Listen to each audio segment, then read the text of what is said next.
Right.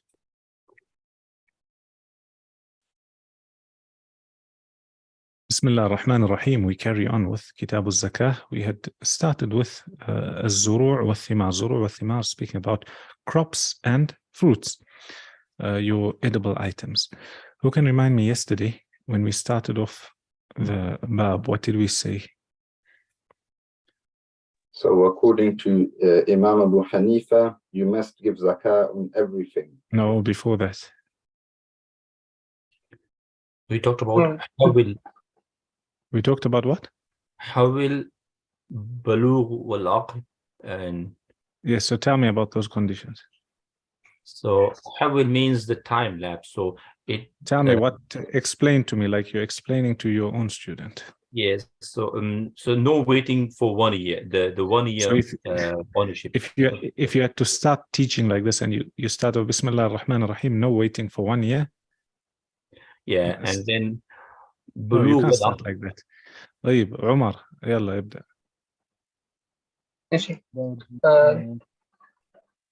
First we took that no waiting for 1 year for the masala of crops. If you're teaching a student, he's not going to know what you're talking about. Umar al-Madani. I have to teach as a teacher. Look, how you start. You first, hold on. You first mention the original rule you took before, so then you can get to this rule. So you start off by saying, for example, that when we took zakah, we mentioned that for zakah to be compulsory on a person, there's certain conditions that have to be fulfilled. From those conditions, we mentioned one of them is hawalan al-hawl, or the moving of a hawl. 1 year should pass. So look at how they talk about going from something general, to something khas. You're getting to something specific. When you're teaching, you must give your background of the masala so people can remember. Somebody new is listening to you, they know exactly what you're talking about. So you say that when it comes to zakah, from the conditions we took, is a person who's holding wealth, gold and silver, or who has livestock, the whole year should pass with him having held this livestock, the nisab. However, when it comes to zuru' wa thimar, here we have an exception to the rule. So a person doesn't have to hold their crops or their fruits for 1 year. Rather, when it's harvested is when he gives the zakah. You see, like that. So that's one of them. So we mentioned here there's no hawl. You don't wait for a year. Rather, you give it وَآتُوا حَقَّهُ يَوْمَ حَصَادِهِ. Second condition, we said that's an exception to the rule. Khaybar.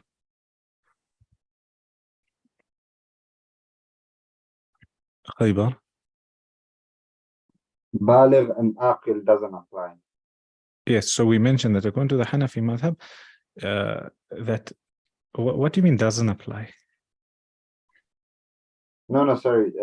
According to Hanafi madhab, they look into baligh and aqil. So the person is baligh and the aqil, then that's part of the condition.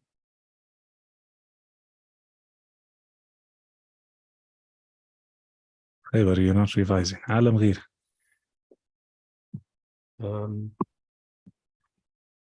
It means if a person is not the balugh. Tell me the rule. How I explain to you.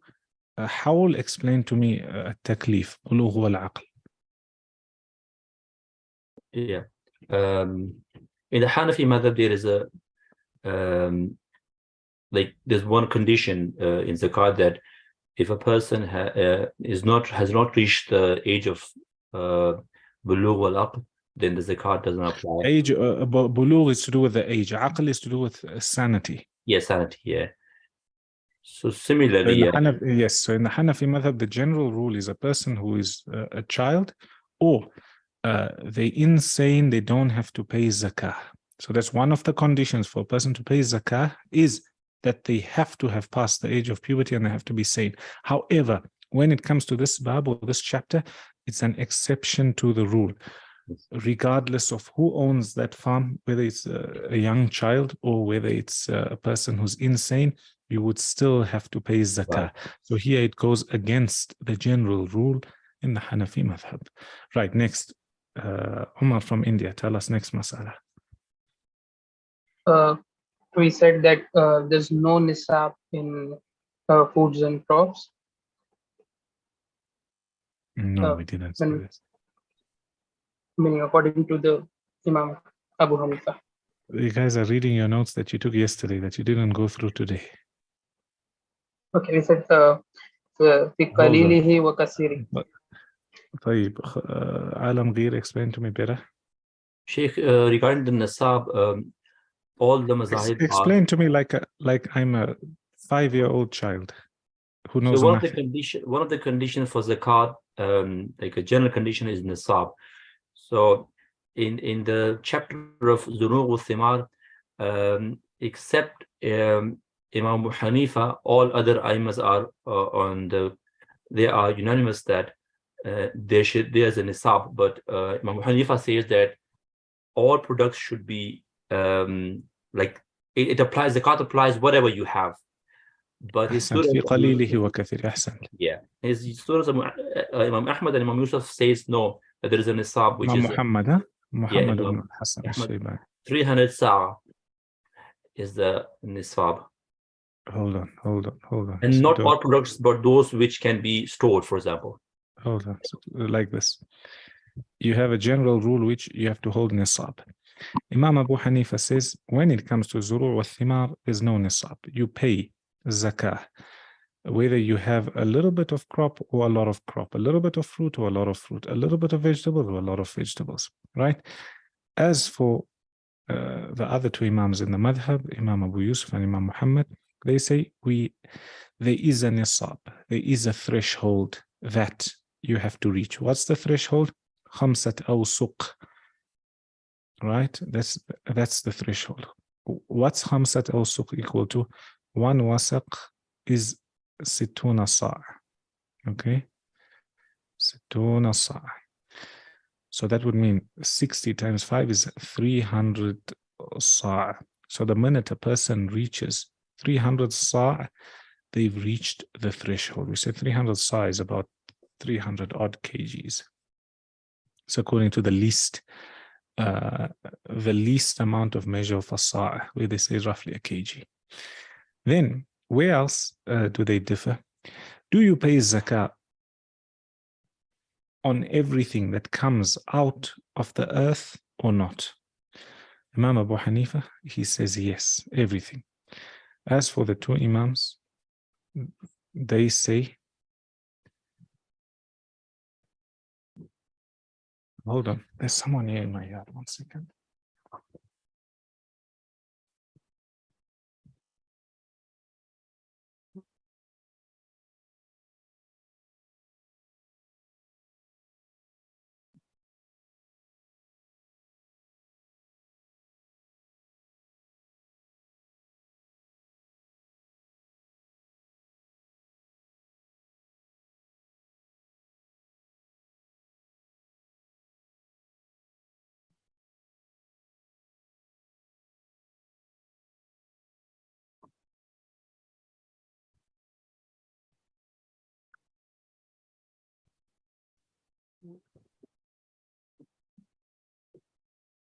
Sorry for that.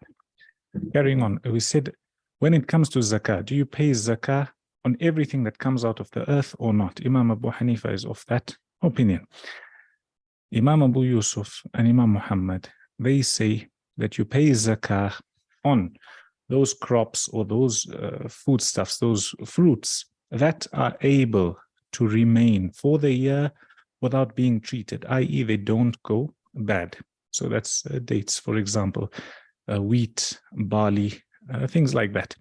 So they, along with saying that there's a nisab, they also say that it's not on everything. It's only with those things that remain without needing to be cured. Imam Abu Hanifa is of the opinion that you pay zakah on everything. Next mas'ala, what did we take? Alam Gheer. The next masla was about the measurable and not measurable items. We haven't yet taken that. Inshallah, we'll take that today. There's one more mas'ala we had taken. Yeah. So we spoke about Osher, 1/10, and the Nisful Osher. Yes. So what did we say here? We said they both agree. These two opinions, they both agree that whatever is naturally grown, i.e. the water comes naturally, you would pay 1/10 of zakah. Okay. So for example, if you've got 1,000 sa' of wheat, here 1/10 of 1,000 is how much? Omar from India. 100. 100. So you'd pay 100 sa'. If you were using river water, dam water, rainwater, you were just relying on the water coming to you. The water reached you. And if in case you had you yourself made the effort to go and get that water. So at times people have to go to the river and they have to carry it in their buckets and put it. Or in the olden days, they used to have animals that they would put the water on, and these animals would actually need to pull out the water and water the fields. Or they would have some sort of contraption similar to a machine. And today we have these pumps, water pumps, submersible pumps, booster pumps, things like that. So here, because a person is paying and there's an expense to it, they wouldn't pay as much zakah, so it would go down to nisful ushur, which is 1/20. Okay, so here, if a person, we said on 1,000 sa', he's only going to pay 100 sa'. And here on 1,000 sa', how much are they going to pay? Khaybar? You will be paying, let me work in. Omar from India. 50 sa'. 50 sa', half of it. طيب. أحسنت. Right. We come back to this drawing here, okay? This drawing. I'll draw it here now. We want to carry on this masala that we left off yesterday. Imam Abu Hanifa, we're in agreement that he said that zakah is on everything, all things, okay? All things, al-kull. All right, vegetables and fruits and whatever. Imam Abu Yusuf and Imam Muhammad, they said that you only pay on what those things which remain. Okay, now from the things that remain for 1 year without being treated, you could divide them into two. There's those things which we measure by using the measurement of a sa'. So they go according to density, okay? And that we've taken, okay? 5 أوسق والوسق 60 صاعا, and 5 أوسق is going to be 300 صاع, okay? Now, what happens with those things that you don't really measure in a sa'? What do you do? In this masala, there's a lot of difference of opinion in the madhab between these two, and there's a lot of different opinions for the actual imam. So at times they tell you Imam Abu Yusuf said this, then they say but he also said this, but then they say that he also says this. So I don't want you to dive into all those differences of opinion. Rather, we'll take what he mentioned easily, and here Imam Abu Yusuf and Imam Muhammad, they differ. Okay, so here we're talking about things that you don't measure with a sa'. You've got here Abu Yusuf, Muhammad. Abu Yusuf, Muhammad ibn al-Hasan. One of his opinions, Imam Abu Yusuf, he says that you look at, and this is the easiest opinion, this is the opinion that I'm going to give you, to be honest, instead of going to more and more opinions. He says, very simply, we look at this thing's equivalent in sa' and we give 1/10 of it. Okay? So for example, cotton, you don't measure in a sa'. So he says, we look at roughly how many sa's would you actually be able to get? So you gauge it. Okay? Then you give your zakah, whether it's 1/10 or 1/20. He does have other opinions, but we'll stick with this one for now. So simply he's saying take it according to value, according to its equivalent in sa'. Imam Muhammad ibn al-Hasan has a different opinion. His opinion is that you look at this item that's being measured and you look at its unique unit of measurement. And then they give you different types of measure that they used to use in those days. So for example, they give you what's a man and a zaq and things like that. And in fact, I'll read for you what exactly mentions, but for an ahmal. So for example, they say in those days, cotton used to be weighed in what's called ahmal or ahaml, right? Ahmal is plural. So he says that the fact that cotton is weighed in ahmal, you must take 5 of them. So what's his qiyas? His qiyas is in the same way you had a wasaq, which is khamsat awsuq. You had 5 of those wasaqs to get your nisab. Here we look at the unit of measure for this item. So if it's ahmal, we'll say khamsat ahmal. If it's what they call man, which I'll give you the measurements now. He says you take 5 again. So according to the unit of measure, so let's say, for example, that you've got cotton, and today you bunch it up in bales of example 500 kgs example. So you take 5 bales of 500 kg. Do you understand? So a bale. Or you have something that you're able to put that is not really into a saw. It has a different unit of measurement. These days, because we all use kgs, it's quite simple. So he's saying whatever unit of measure it is, take 5 of those, it's equivalent, and then you would give your zakah according to that. As mentioned, Imam Abu Yusuf has another 2 more opinions, but inshallah we'll leave it at that. So what would that mean? That would mean, according to Imam Abu Yusuf, for example, give you an example. If you weighing cotton, okay, and you look at a sa' here, and you say 300 sa'as, and the closest thing you would work out is in kgs. So you would say, it just says 1 kg, okay? So he would say, with cotton, the minute you've got 300 kgs, you would give your zakah of 1/10, and that's your threshold. Muhammad ibn al-Hassan, his opinion is slightly different. He's saying you're going according to the unit of measure that the people use with this item. So for example, if you had to weigh your cotton, if your cotton had to be packed in bales, what's a bale? A bale is like a big sack where they put the cotton in, like that. And let's say one bale is equivalent to 1,000 kgs, okay? Oh, sorry, it's 1,000 this way. 1,000 kg. So according to him, you would reach nisab when you have 5 of these bales, which would be 5,000. Can you see the difference? Can you see the difference between these two? So now you can see he's saying 5 of the unit of measure, and he's saying no, go according to the sa' equivalent. And Imam Abu Hanifa, his opinion is that there's no threshold aslan. You just take fi qalilihi wa kathiri. Did you understand that? Did you understand? We didn't understand. Sheikh, the 5,000 figure is too high. I'm giving you an example. So let's say let's say one of these bales is equal to, let's say one of these bales is equal to 10 kgs. So he would say in 50 kgs, the fact that you're not using a sa', you would pay zakah. And Imam Abu Yusuf is saying, no, go according to the sa' equivalent. Do you understand? I still don't understand.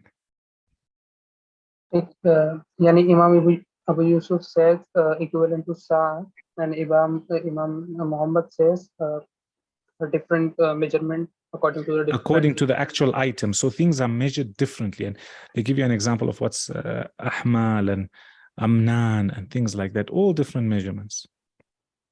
So he's saying 5 of that measurement, you'll give zakah on it. So it could be a lot or it could be a little according to him. Built on this mas'ala, you get another mas'ala that comes in this chapter. Any measurement, but that should be in 5. Yeah, that's according to him. So meaning what's that unique thing measured in? Is it measured in square feet? Is it measured in cubic meters? Is it measured by weight? Is it measured by, what's it measured by? So he's saying whatever is measured by 5 of those, you understand. It's like how you got khamsat awsuq. So he's saying the moment you've got 5 of this item, you'll give your zakah in it. Okay. Then you get to a mas'ala in this chapter that comes on zakah on honey. Okay. Those who have honey. Imam Abu Hanifa is still building on his opinion here. So he's going off the opinion that honey fi qalilihi wa kathiri, you must pay your zakah. Why are they bringing honey into this equation? Because they say honey, the bees are benefiting from the plants and the fruits, etc. So they're benefiting from the vegetation that's growing, and then you are taking that honey. Imam Abu Yusuf has again different opinions, but one of his opinions again is, and this is one of his more famous ones, is according to khamsat awsuq, 300 sa'. So he's going back there, saying that's when you will pay zakah. He has opinions which show a little bit less. Why I'm mentioning this is because you'll take this mas'ala zakah on honey, and there's some madhahib that say you don't pay zakah on honey. So this was according to Imam Abu Muhammad, 300 sa'. Abu Yusuf. Okay. Muhammad ibn Hassan, I didn't really find his opinion here. But remember, Imam Abu Yusuf is quite consistent in what he's saying. He's saying in everything you have, you either measure it with a sa' or you don't. If you're measuring it with a sa', you go with the hadith, khamsat awsuq, which is 300 sa'. Okay, that's your threshold. And if it's something that's not measured originally, we will get its equivalent in sa' and we'll take zakah from it. Imam Abu Hanifa is also quite consistent in his. He's saying in a little and a lot, you pay zakah. In a little and a lot. Imam Muhammad ibn Hassan, his opinion is more that, okay, he agrees with Imam Abu Yusuf, where we measuring in with a sa', we'll take it 300 sa' to be the threshold. Where we're not measuring with a sa', that's where they differ. And that's where he has his opinion here. 5 of the actual unit of measure. The only reason they mention this asal separately is because there's some madhahib that say there's no zakah on asal or honey. Built on this mas'ala, you then get to the next mas'ala which comes in this bab, and inshallah we'll finish with these mas'ala today. There's a lot of different riwayat from the different imams in this chapter. I'll only give you what I've given you so far. A person who's farming, who pays the zakah on this? Or in fact, before saying who pays the zakah on this, Khaybar, if you have a farm, okay, here's your farm. And in order to get your farm running, you've paid $100,000, okay? $100,000. Then when it's time to harvest, you've planted your dates, for example, and you get ajwa worth 200,000. Okay. This is your ajwa, okay? I'm just saying it's worth so much. When it's time to pay your zakah, do you subtract your expenses or you don't? Do you give 1/10 of 200,000 equivalent in dates, or do you say 200,000 minus my expenses of 100,000 and then you give zakah on 1/10 of that 100,000? What do you do?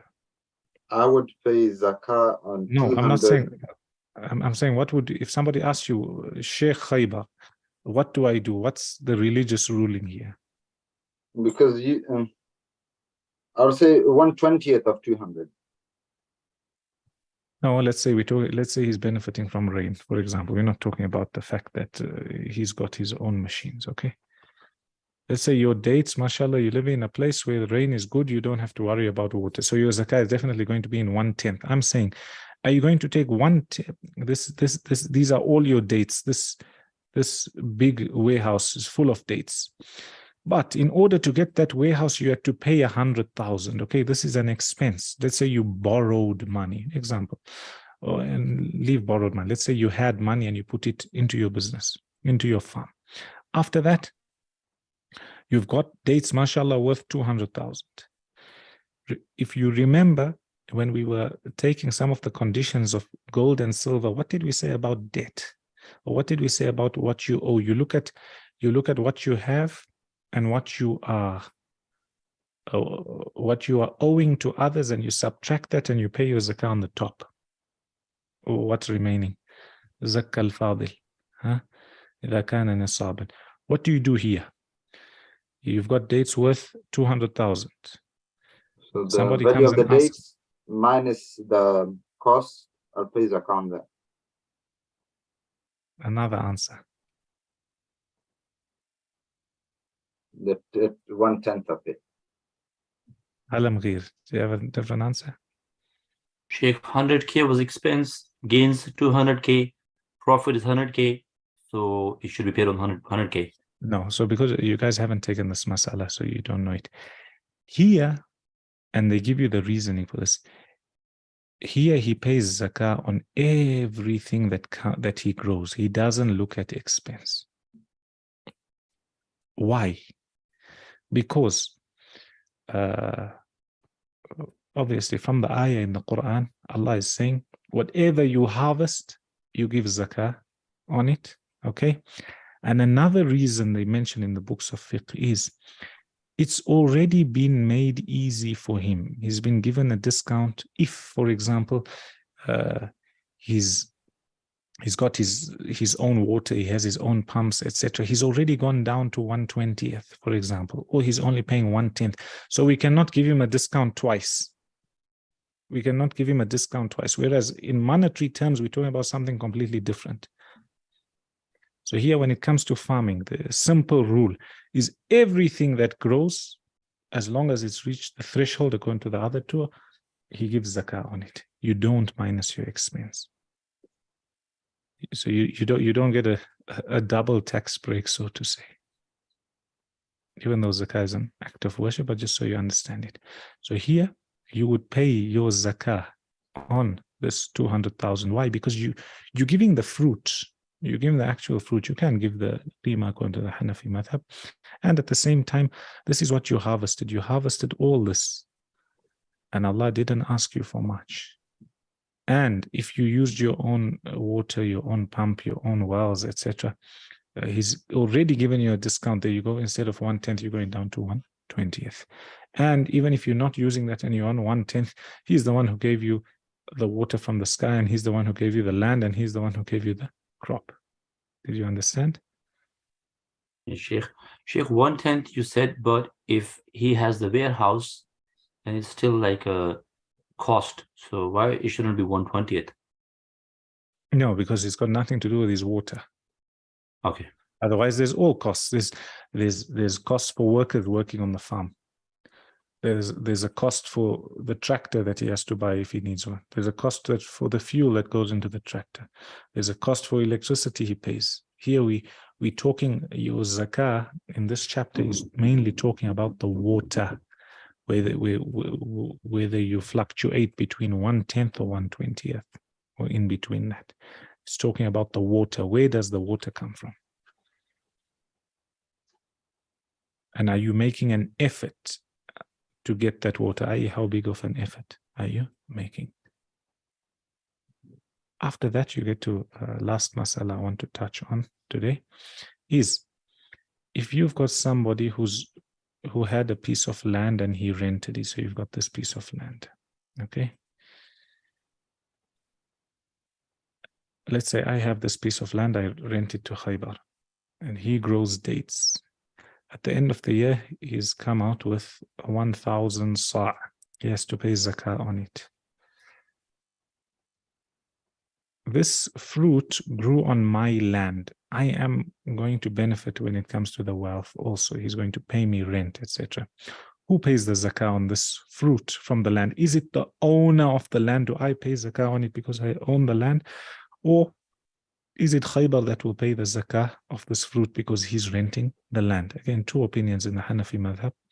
The Imam is of the opinion that the owner will pay zakah on this because it's his land. And the other two Imams, Imam Abu Yusuf and Imam Muhammad ibn al-Hasan, they say that no, az-zakah ala musta'jir al-ard, the one who is hiring that piece of land. Allahu alam, their opinion seems to be more correct. The fact that Khaybar tells me, okay, I'm paying you for your farm for 1 year. This piece of land, I'm paying you $20,000, and he gives it to me. After that, he grows dates, mashallah. Whatever he grows from there, he's reached a threshold, he must give zakah on it. What zakah do I give? As long as I'm collecting rental and I'm holding that money, it will go into my monetary zakah. And one more mas'ala that they mention in this book, even though there's a slight difference of opinion, is what do we say when here we've been talking about things that come out of the earth? What about those things that come out from the sea? You've got like precious stones, you've got things like pearls. What about those minerals that come out from the mountains that are not gold and silver? You've got things like granite and things like that, for example. Here, wallahu a'lam, even though there's a lot of different opinions and someone has more than one opinion in it, we'll say, wallahu a'lam, there's no zakah on those. There's no zakah on those for just extracting. Okay, here we're talking about zakah of extraction, the fact that the earth, or Allah is giving you this through the earth. We're not yet talking about a person who then extracts this and then goes to manufacture and buy and sell. That's different. That will go into business now. You understand? Yeah, so for example, seaweed, and that the fact that your seaweed came out, or you took 10 tons of seaweed, the fact that you grew that seaweed or it came out from the sea, you don't pay zakah on it. You don't take 1/10 of it. But the minute you're getting into business and you start to buy and sell that seaweed, you start to buy and sell that seaweed, you would then pay zakah on it because it's become urud al-tijara, not because it's just come out of the earth. Whereas wheat and barley and dates, the fact that you've just grown it and it's come out of the earth, you're going to give zakah on it. You understand? As long as the conditions are met.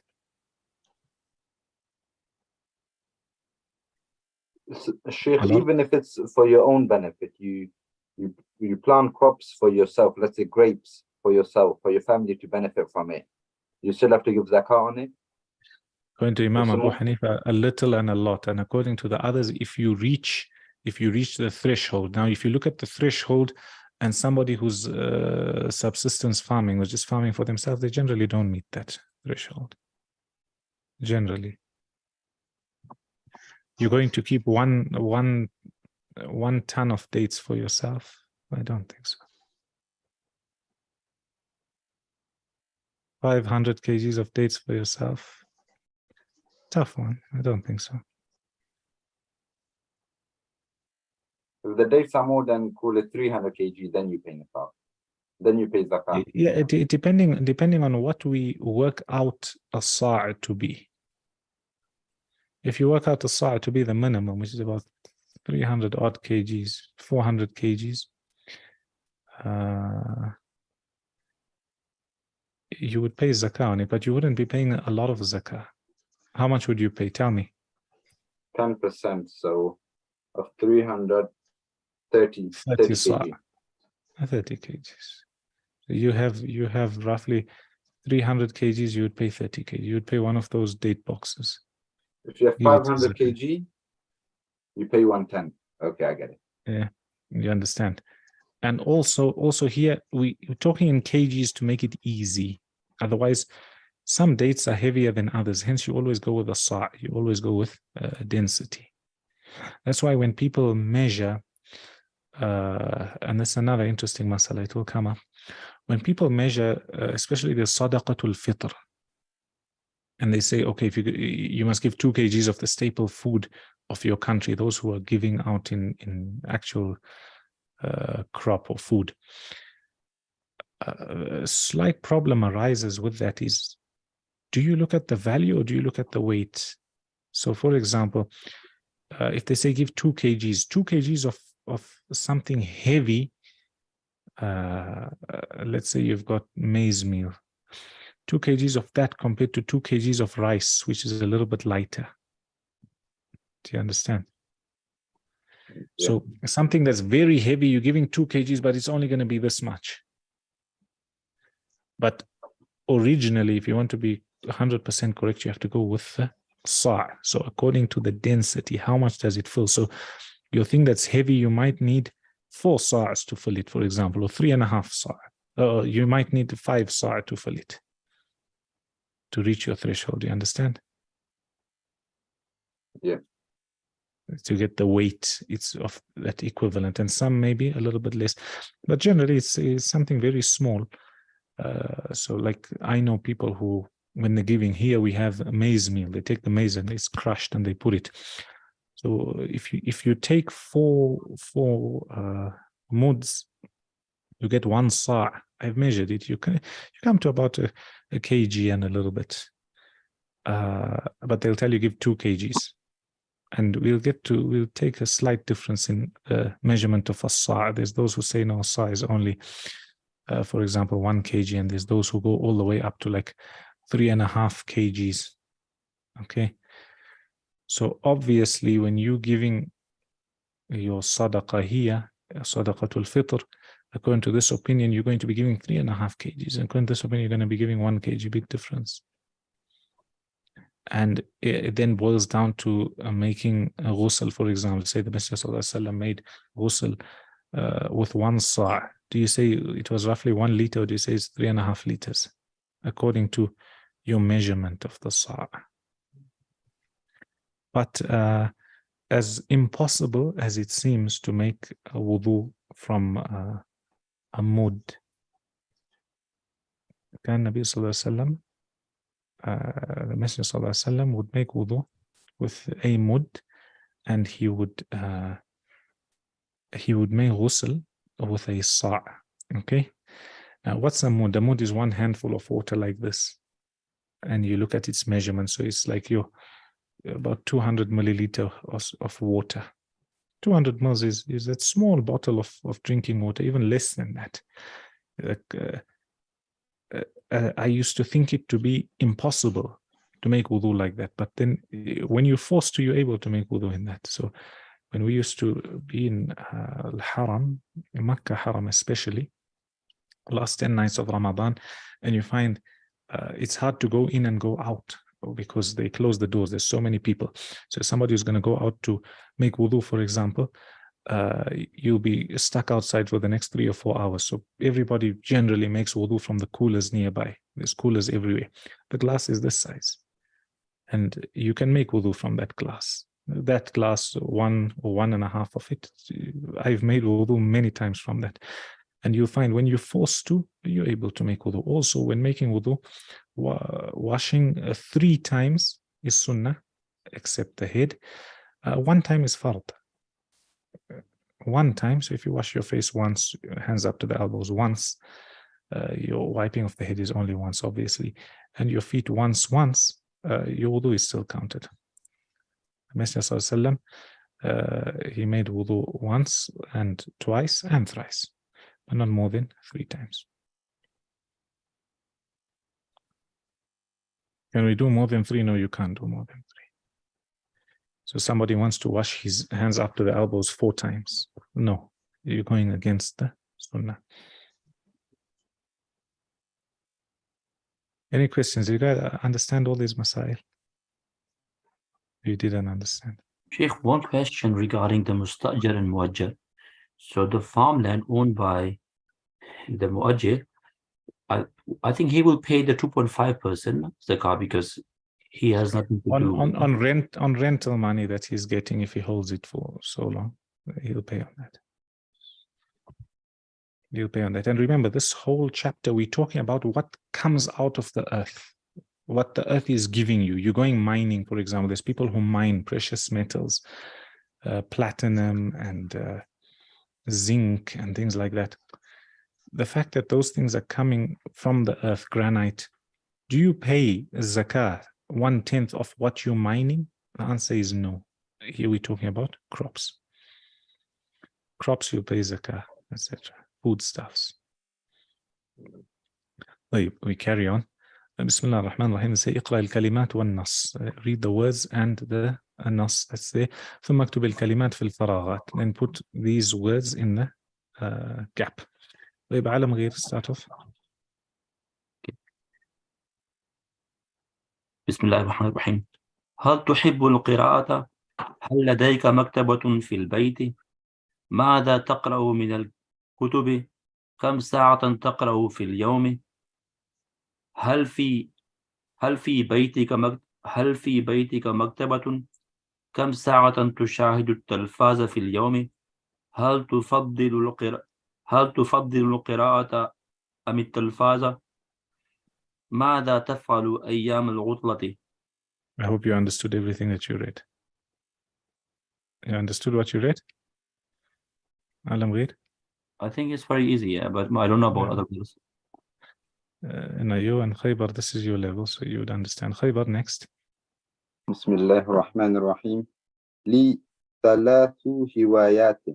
I have 3 hobbies. هي القراءة reading ومشاهدة watching TV ومشاهدة التلفاز الفازي مضاف إليه. التلفازي watching TV والرياضة and sports. القراءة هوايتي الأول. والرياضة هوايتي الثالثة.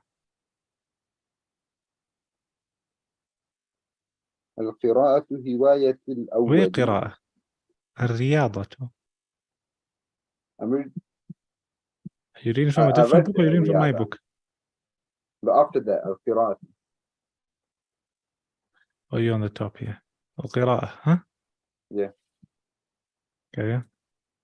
القراءة هوايتي أولي. هوايتي الأولى. الأولى.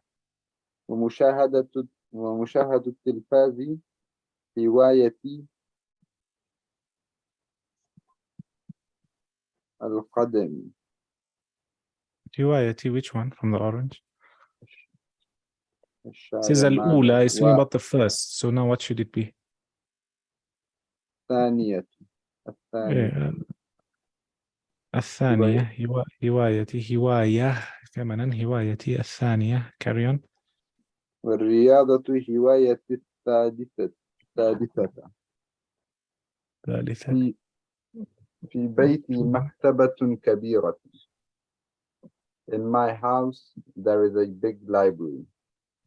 No translation as long as you understand. Carry on. فيها كتب كثيرة. أقرأ في اليوم 3 ساعات وأشاهد التلفاز ساعة واحدة في اليوم. أحسنت. عالم غير. carry on.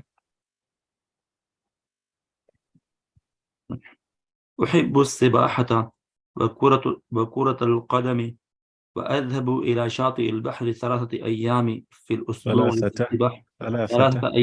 3 أيام في الأسبوع للسباحة. وأذهب أنا وأصدقائي يوم الخميس بعد العصر إلى البر ونقضي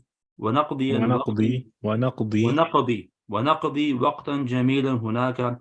وفي الليل نذهب إلى بيتنا ونجلس ساعة نتكلم ونشرب الشاي والعصير. أحسنت. أجب عن الأسئلة. ما هواياته؟ هواياته القراءة ومشاهدة التلفاز والرياضة. شاهدها. كم ساعة يقرأ في اليوم خيبر؟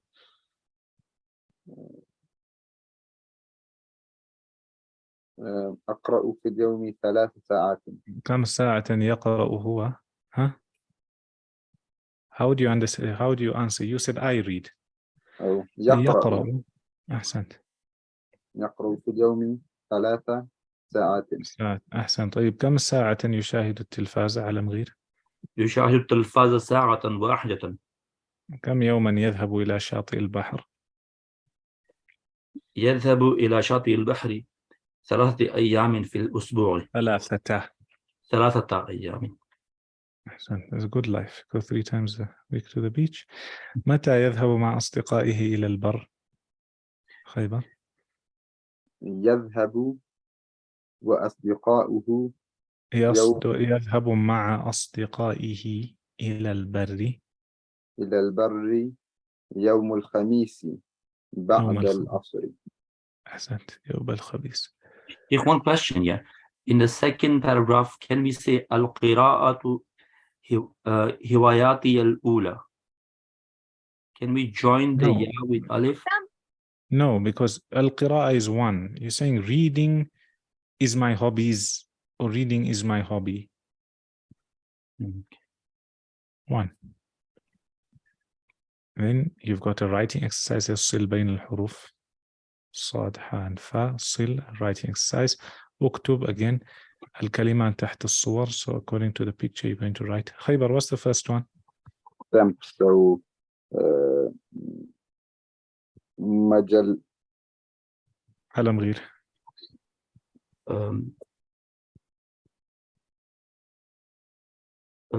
مجلات. عمر.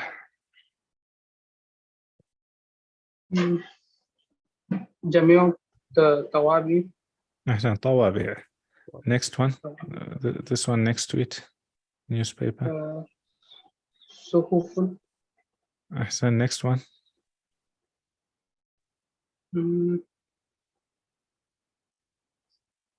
What's this sport called? خط. السباحة. عمر. For those of you who want to have a long breath when it comes to reading Quran, etc., they say that a person should be a good swimmer. He should be a good in diving. Swimming is one of the best sports you can do to keep fit, and also helps with your breathing. You're able to read long ayat. Next one. Umar al-Madani. This one.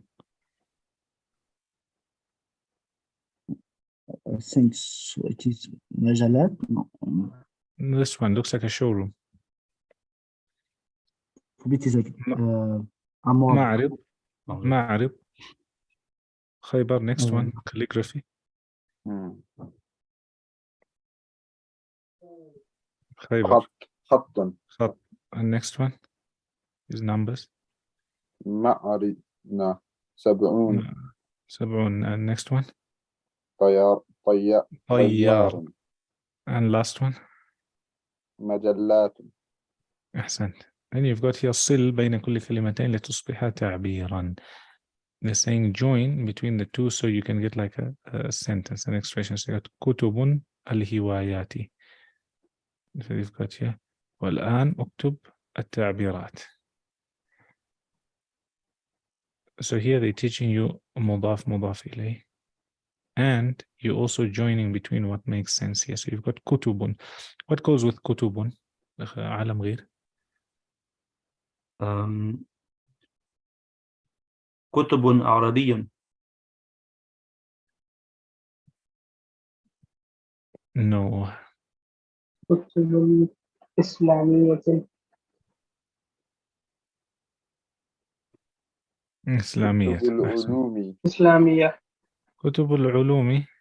Could go. So what would you say? جمعية إسلامية. جمعية العلوم. علومي. And كتب. Hey, go to the next one. كرة, and then process of elimination and see. كرة. القدم. أحسن. معرض هوايات. خط. عربي. تدبير. منزلي. جمعية. علوم. أحسن. جمعية رتب علوم. إذا رتب الكلمات so هي الكتب الإسلامية أقرأ so هي أقرأ الكتب الإسلامية. المراسلة أهوى المراسلة etc. املأ الفراغ مما بين القوسين. So fill in the gap with what's between the brackets. هذا هو جواز السفر passport. هذا جناح الرياضة. هل تشرب الشاي because you can't drink rice. هذا كثير جدا. أين تصلي الفجر؟ أحسنت. التدريب الجمعية. They just want you to write that out. And here you've got ضع علامة خطأ على الكلمة التي كتبت خطأ. So whichever word has been written wrongly, you need to put an X on it. So you find here Hiwayatun has been written wrong because the ya should be joined to the ta. Here you've got kutubun is written wrong because the kaf should be joined to the ta. Here you've got ilmiyatun is written wrong because they've started with the ayn as though it's in the middle, but this ayn is in the beginning of the word. Qasirun is supposed to be joined to the sad. Tawabi' ba is supposed to be joined to the ayn.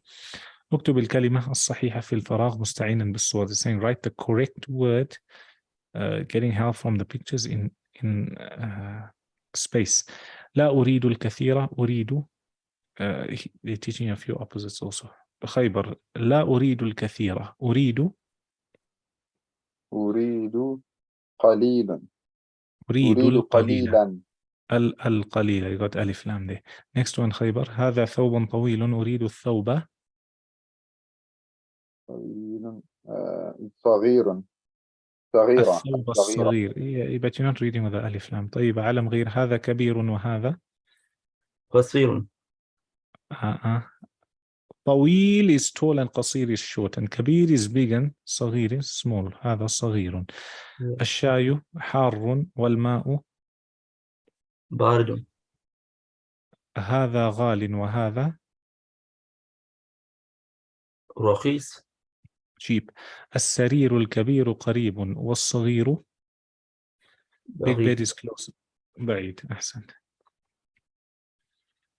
And you've got here the saying put a tick على الجمل المطابقة, the one that's similar. ثم اكتبها في الفراغ. إن شاء الله you can do that. اكتب أمام كل جناح ما يناسبه من القائمة. Again, simple. It's writing exercise more. And then mashallah you get to the اختبار, the exam for module 11 and 12, which were very long. I would suggest that you go through this exam and you write it out and you send it. It's only 2 pages long. Then you've got a ثالثة عشرة, which is السفر. Inshallah, we'll take that after Ramadan. Any questions? Oh, sure. No questions. Any questions in Zakah? Yeah, do you know Imam Abu Yusuf and Imam Abu Muhammad were the Not students of Abu Imam Abu Muhammad. Hanifa? Not Abu Muhammad. Imam Muhammad ibn al-Hasan al-Shaybani. Were the Yes. students of Imam Abu Hanifa? Yes. Main students. Senior students, yes. Those are his main students. Which one spread the Islam the most? I had one of them. What do you mean, which ones? What do you mean, which one spread Islam? I had one of his students, he went to a lot of countries, started teaching. No, when it comes to the madhab, Imam Muhammad ibn al-Hasan has books which are called Zahirul Riwayah, which is like your main opinions of the Imam and the Hanafi madhab. You take from those books. Imam Abu Yusuf, he was in charge, he was a qadi, he was a judge, and he was in charge of hiring people who were judges. Inshallah, we'll take their lives and their seerah and the way the madhab is built. It's important, so you're able to appreciate all that they did. Also, Imam Muhammad ibn al-Hasan, he learned from Imam Malik also. That's why he has a riwayah of Muwatta. Muwatta is Imam Malik's book. And Imam Abu Yusuf and the others, as far as I know, Ash-Shafi'i learned from Malik, and those students that were there also benefited from each other. So not Imam Abu Hanifa and Imam Ash-Shafi'i, but the students.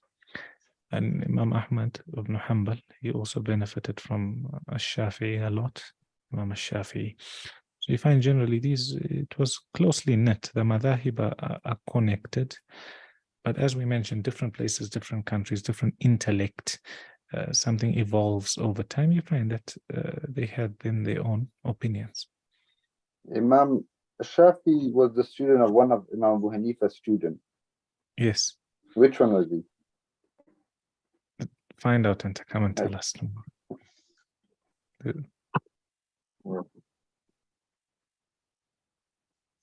And you find all of the fiqh goes up to the tabi'un and the sahaba. And the sahaba amongst themselves, fiqhi masail, they had different opinions.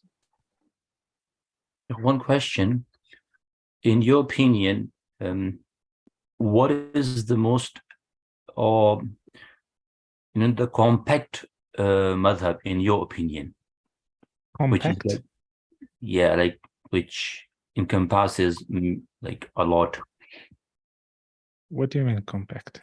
Yeah, like, which, where you can have access, or you can know about most of the problems, which covers a lot. Every madhab differs, and you find the madhab, every madhab has this way. In some abwab, a little bit more strict, some abwab are a little bit more lenient. Why? Because of different rules they built on. So you can't really take a paintbrush and say, okay, this one this way and this one this way. They all have their special strengths, and at times you might find opinions that are outside the four madhahib that you may need to use. But generally, as a rule, the opinions that are in the four madhahib generally are enough to live by for most people.